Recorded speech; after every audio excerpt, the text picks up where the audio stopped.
నిన్న గౌరవ ముఖ్యమంత్రి చంద్రబాబు నాయుడు గారు స్వచ్ఛాంధ్ర స్వర్ణాంధ్ర అన్న కార్యక్రమంలో మాట్లాడుతూ మళ్ళీ లడ్డూ విషయంలో మా మీద విషం చిమ్మేయటానికి బుసలు కొడుతూ మాట్లాడినారు. ఆ సందర్భంగా ఆయన మాట్లాడుతూ కొన్ని మాటలు అరాచక శక్తులైన వైఎస్ఆర్ కాంగ్రెస్ పార్టీ వాళ్ళు నిన్న కౌన్సిల్లోకే వెంకటేశ్వర స్వామి ఫోటోలు తీసుకొని వస్తారా తమ్ముళ్ళు అని గట్టిగా మాట్లాడినారు. చంద్రబాబు గారు కొన్ని వందల సార్లు శాసనసభ శాసన మండలి అంటే దేవాలయంతో సమానమని ఎన్నోసార్లు చెప్పుంటారు. శాసన మండలిల చైర్మన్లు కానీ శాసనసభ స్పీకర్లు కానీ విధానం సభకు విధాన మండలికి ఉన్నటువంటి గౌరవాన్ని దేవాలయంతో పోలుస్తారు. దేవాలయంలోకి అలాంటి దేవాలయంలోకి వెంకటేశ్వర స్వామి ఫోటోలు తీసుకువెళ్ళటం ఏ రకంగా అపచారం అవుతుందో చంద్రబాబు గారు చెప్పాలి. అంటే మీ దృష్టిలో శాసనసభ అమలిన అపవిత్రమైనటువంటి ప్రదేశమని మీరు ప్రకటిస్తారా?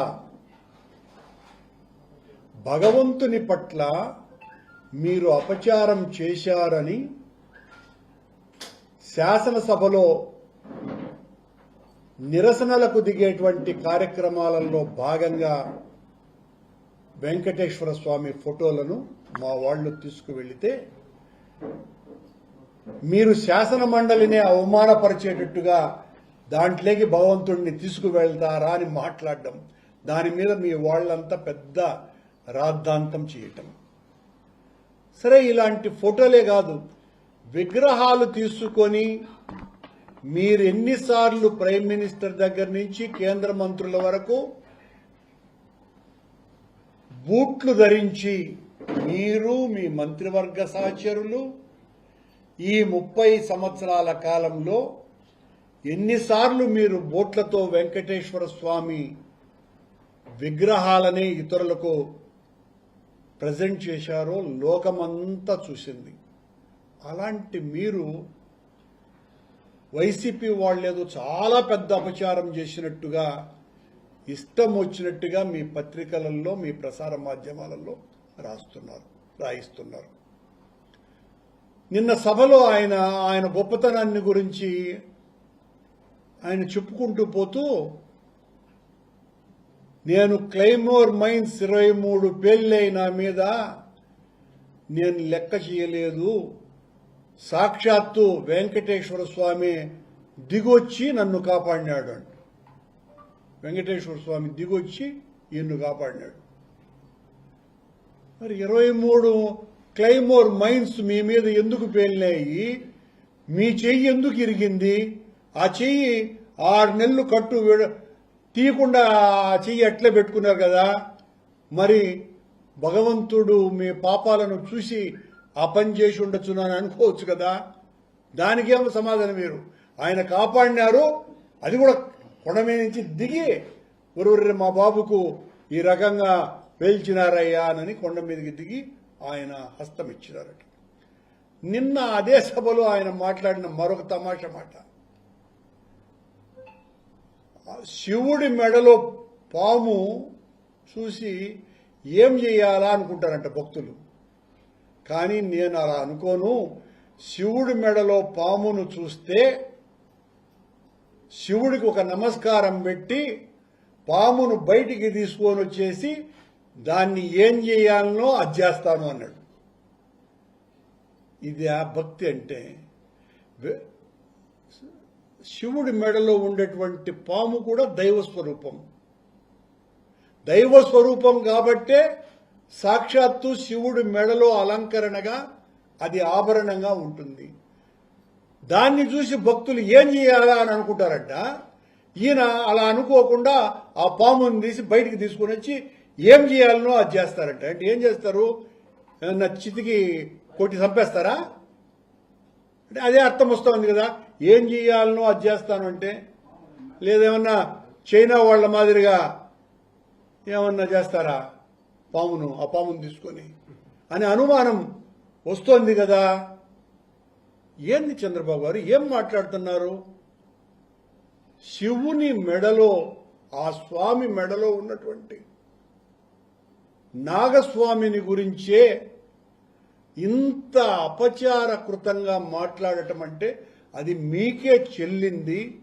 చెల్లుతూ కూడా మమ్మల్ని దైవదోషులుగా చిత్రీకరించగలిగేటువంటి ఉన్నతమైనటువంటి స్థితిలో మీరు మేనేజ్ చేయగలరు అన్నటువంటి విషయం అందరికీ తెలిసినటువంటి విషయం.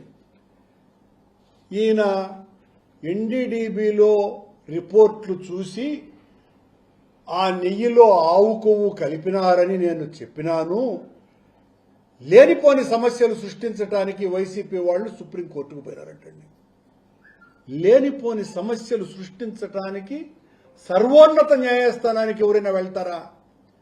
ఎంత అభ్యంతరకరమైనటువంటి మాట అది. లేనిపోని సమస్యలు మీరు తెస్తున్నారు కాబట్టి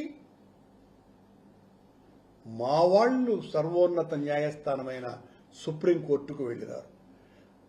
మీరు చేసింది తప్పు అనే విషయం సుప్రీంకోర్టే కదా ఆక్షేపించింది. మీరు అలా మాట్లాడకూడదు అని మందలించింది కూడా సుప్రీంకోర్టే కదా. మరి లేనిపోని సమస్యలు సృష్టించడానికి అని అంటారే. అంటే మీరు సుప్రీంకోర్టు అంటే లెక్కలే. దేన్ని కూడా మీరు చెప్పేటువంటి మాట దేవుడు నా చేత పలికిస్తున్నాడు అని మీరు ఒక భ్రమలో ఉండి మాట్లాడుతూ ఉంటారు. ఇంత దారుణంగా మీరు తప్పు చేశారు.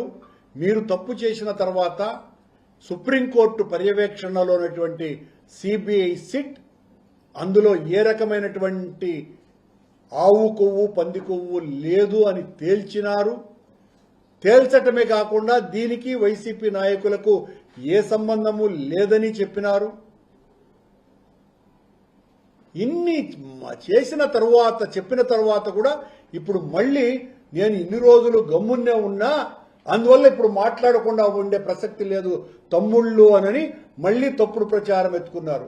మీరు తప్పుడు ప్రచారం ఎత్తుకుంటే ఈ కల్తీ నెయ్యి అన్నదాని మూలాలు మీ హెరిటేజ్లోనో ఇందాపూర్లో ఉన్నటువంటి మీకు సంబంధంలోనూ ఉంటాయి అన్నటువంటి విషయాన్ని మేము ఆపము అన్నటువంటి విషయాన్ని కూడా గుర్తు చేస్తున్నా. దీని మూలాలు మీ ఉత్పత్తి సంస్థ అయినటువంటి ఇందాపూర్ను మొదలుకొని మీరు తెచ్చినటువంటి బోలేబాబా సంస్థ దగ్గర నుంచి ఆ కల్తీ వ్యవహారం ఏ రకంగా పాయలుగా టీటీడీలో కొనసాగిందో అందరికీ మరింత వివరంగా మీకంటే ఎక్కువగా చెప్తాం. ఆయన మళ్ళీ నిన్న సభలో తమ్ముళ్ళు 2019-24లో మీరు లడ్లు తిన్నారు కదా, సువాసన వచ్చిందా? రాలేదు కదా అని అన్నారు. అయ్యా చంద్రబాబు గారు, మీ హయాంలో 2018లో అంటే మొత్తం కాలం అంతా చేసి ఉంటారులే, 2018లో మాకు దొరికినటువంటి డాక్యుమెంటు ఎందుకు నాయన సువాసనలు కలిగినటువంటి నెయ్యితో లడ్డూకు మేకప్ చేయాలనని ఫ్లేవర్డ్ గీని రోజుకు 975 కేజీల చొప్పున 5 కోట్ల రూపాయల నెయ్యిని ఎందుకు కొన్నారు? లడ్డు అద్దిన తర్వాత, లడ్డు రూపం తెచ్చిన తర్వాత ఈ సువాసన కలిగేటువంటి లడ్డూను ఎందుకు అద్దినారు అంటే కారణం మీ హయాంలో మీరు వాడినటువంటి నెయ్యి కల్తీదనే కదా అర్థం. స్పష్టంగా అది కల్తీది కాబట్టే కదా మీరు ఆ సువాసన నెయ్యిని అద్దినారు. దానికి సమాధానం చెప్పండి. ఏం మాట్లాడుతున్నారో అన్నటువంటి విషయం అర్థం కాకుండా చంద్రబాబు గారు ఆయన ఇష్టం వచ్చినట్టుగా మాట్లాడుతున్నారు. పరామర్శకు వెళ్తే మేము చంపేస్తామంట మా నాయకుడు. ఏం మాట్లాడతాం? ఎంత దారుణంగా ఉంది. చనిపోయిన వాళ్లను పరామర్శించరు, తప్పు చేసిన వాళ్లను పరామర్శిస్తారట. మీరు తప్పుడు కేసులు బనాయించి మా వాళ్లను జైళ్లలో నెడుతున్నారు కాబట్టి ఆ అన్యాయమైనటువంటి వాళ్లను, అన్యాయమైపోతున్నటువంటి వాళ్లను మా నాయకుడు పరామర్శిస్తున్నారు. ఈయన అధికారంలోకి వచ్చిన తర్వాత లడ్డూ యొక్క నాణ్యతను పెంచటానికే శ్యామలరావు అనే ఆయన్ను ఈఓగా 2వ సంతకం పెట్టినాను అని అన్నాడు. మరి శ్యామలరావును 2వ సంతకం పెట్టి తీసుకొని వచ్చినటువంటి వాడివి 20 నెలలు కూడా ఉంచకుండా ఎందుకు తరిమేసినావు? అదే శ్యామలరావును, ఆ శ్యామలరావు చేత నెయ్యికి బదులుగా ఆవు కొవ్వు కలిపినారు అని చెప్పించి ఆయన ఇంకా మాట వినడని ఆయన ధర్మేశారు. సిట్ మొటికాయలు వేసినట్టుగా తన నివేదికను సమర్పించింది. ఇన్ని రకాలు ఆయన ఇష్టం వచ్చినట్టుగా అబద్ధాలు తెచ్చి ఇప్పుడు హెరిటేజ్కు నాకు ముడి పెడుతున్నారు అన్నటువంటి మాటలు మాట్లాడుతున్నారు. ఎవరు మాట్లాడుతున్నారు? మేం మాట్లాడడంలా, ఉన్నది చెబుతున్నాం. ఈ కల్తీకి మూలాలు మీరు తీసుకువచ్చినటువంటి సంస్థల ద్వారా వచ్చినాయి అన్నటువంటి విషయాలనే మా పార్టీ, మేము, మా నాయకుడు బయటికి తీసుకొని వచ్చి అక్రమాలకు మూల సూత్రధారి మీ వైపు నుంచి ఉంది అన్నటువంటి విషయాన్ని చెప్పటం జరిగింది.